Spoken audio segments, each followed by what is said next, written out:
Endurance running is extremely challenging, and even though absolutely physical fitness and skill are involved, the mental part of this is huge. In fact, endure literally means to suffer patiently, which I just found out, by the way. And so it just goes to show that if you want to really get great at this sport, really reach your potential in this sport, you do have to learn to overcome the mental challenges that will come. You essentially have to learn to stay in it when it gets really, really uncomfortable. And the only way that you can do that is if you continue to practice it. So that's what we're going to talk about today. I have 6 tips for you guys of what to do during training. And this is a 2-part series. So in the next video, I'm going to talk about the marathon itself and how to overcome mentally when you are racing.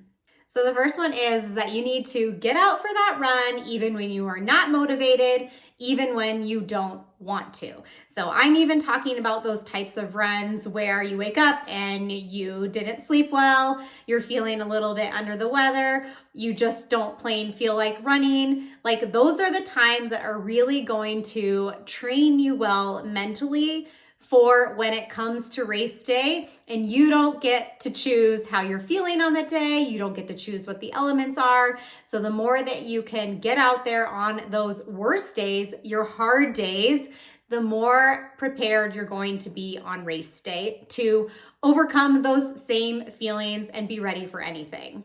All of those decisions that play out during your training will translate to race day.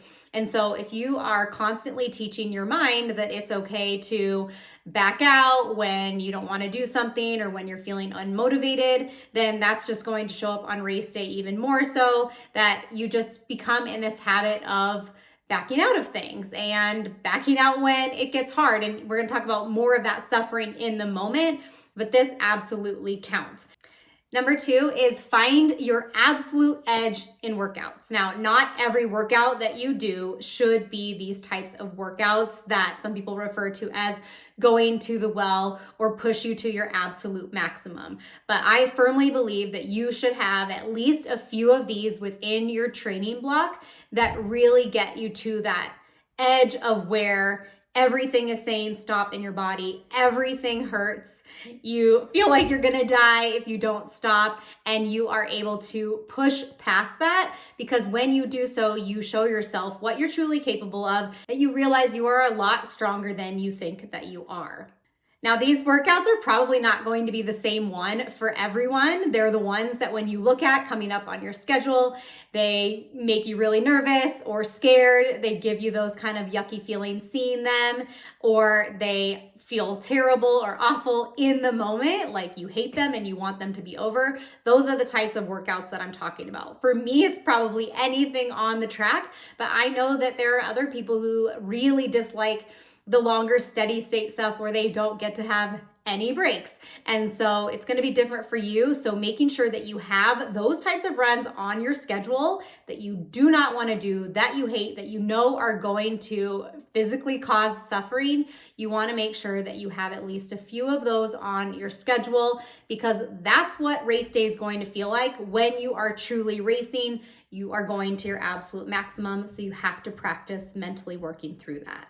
Number 3 is do those steady state tempo runs. So threshold tempo, whatever you want to call it. But essentially what we're talking about are those runs where your body is accumulating lactate at the same rate that your body is clearing it. And so you're basically always on this kind of aerobic, anaerobic edge, to where once you go over that edge, then you're dipping into anaerobic and things are going to get very, very hard very quickly. And when you're on the edge of that, it's going to be uncomfortable. Like you can do it for a very long time. It's essentially the pace you can hold for about an hour if you're racing, but it doesn't feel good. It's uncomfortable. So finding that right effort zone is really important. It's really much more about an effort versus a pace. That's how you know that you're doing it right. When you're doing those types of runs, you are definitely giving yourself a very good physical stimulus too. But to me, and the way that I describe them to my runners, is that they're very important from a mental standpoint.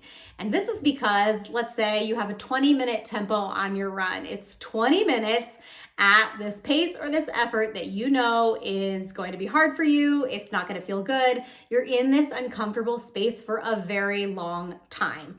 It's very different than 400-meter repeats, which are also very hard, but you know you're going to get breaks in between. This just lasts, right? And so you get to have these conversations in your head, very constant conversations of wanting to quit, and being able to get past that and overcome that is huge. And you know you're going to be in an uncomfortable position for a really long time when it comes to race day. No matter what distance you're racing, it's for a very extended period of time. So you have to practice that. You have to practice those strategies in training, that mental positive self-talk, those mantras, to be able to get you through that when you want to quit. Number 4 is adjusting workouts when you're not hitting pace instead of just completely giving up. So I see this a lot from runners, is that if they are given a specific pace to hit and they're not hitting it, then they just decide this was not my day, and so I'm just not going to do the workout. I'm just going to get in the mileage. Now, first and foremost, we want to be able to see you get in that mileage. From a physical standpoint, that's really important, but you're not learning to get through the suffering that you need to get through if you're making the decision to give up. Therefore, I want you to learn how to adjust to effort in these moments so that you are still able to get through the workout. That's what your body knows. Your body knows effort. It does not know pace. And so if you know that XX pace equals 7 RPE, then you just start tapping into whatever 7 RPE is. You can stop looking at your watch, and then you can walk away from the workout knowing that you gave the effort that you were supposed to and you accomplished the workout with intention. That's really important because on race day, you're going to have moments where you need to rely on your effort versus your pace. In fact, the people who do the best at racing are the people who really can tap into that effort. Like, most people are not going to have a marathon that's just completely flat. There's going to be hills, or there's going to be wind or something where suddenly the pace that you want to be running that's going to get you to achieve your goal isn't right in that moment.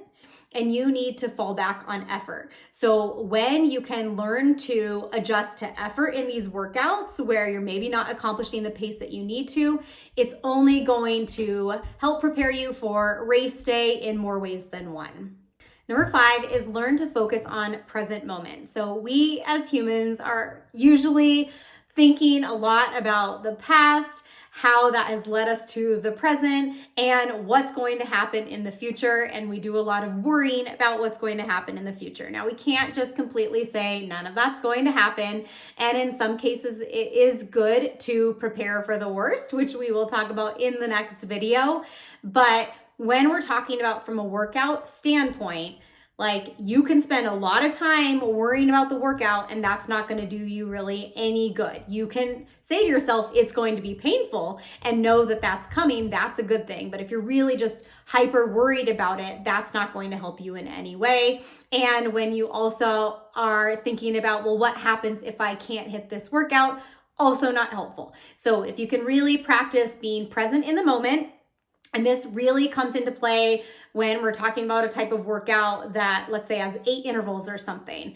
Well, if you're already thinking about how am I going to do this pace at interval number 4? How the heck am I going to hold this pace at interval number 8? Well, then you're going to have a really hard time hitting the pace for the very first interval. And so when we're talking about thinking about present moment, that's really what I mean. So if you have 8 by 1K at half marathon pace, well, then you really just need to be focusing on hitting half marathon pace for the first 1K. And then when you check that off, great. Then you focus on getting the next one.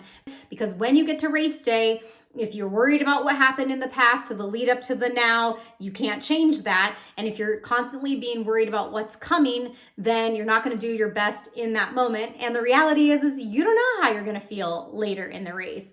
And the last one is do easy paced long runs. Now, whether you are someone who is more of a beginner who's going to be doing all easy paced long runs, or you are someone who is advanced, who is used to having a lot of pace work in your long runs, I still think it's valuable for anyone on the end of the spectrum to do easy-paced long runs. This is something that I personally have a really hard time with because I know that it's something that I'm going to find boring. I'm thinking like, ugh, I don't have any sort of speed play or mile repeats or pace work within that long run to kind of break it up. Because even though that's going to be harder physically, it really does break things up for you so that it kind of feels like it's going by faster, right? And that's a really big mental component of the long run. We are really learning to kind of suffer in that boredom, that you're really feeling every single little ache or pain that's going on in your body, every little thought that's in your head, you're having to kind of tackle. It's just a really different kind of suffering. And so if the more that you can kind of overcome anything that's boring like that, it's really allowing you to connect more with your body, I'd say, and connect more with your thoughts. And that's just really, really valuable brain training that's going to help set you up for success when it's time to race. As someone in this sport, you know that the pain is inevitable. But the reality is the suffering is optional. You get to choose. You get to choose how long you are going to stay within that suffering before you make an adjustment to make it feel better on yourself. So the more that you can mentally train and mentally prepare to suffer for longer, the stronger runner you're going to become.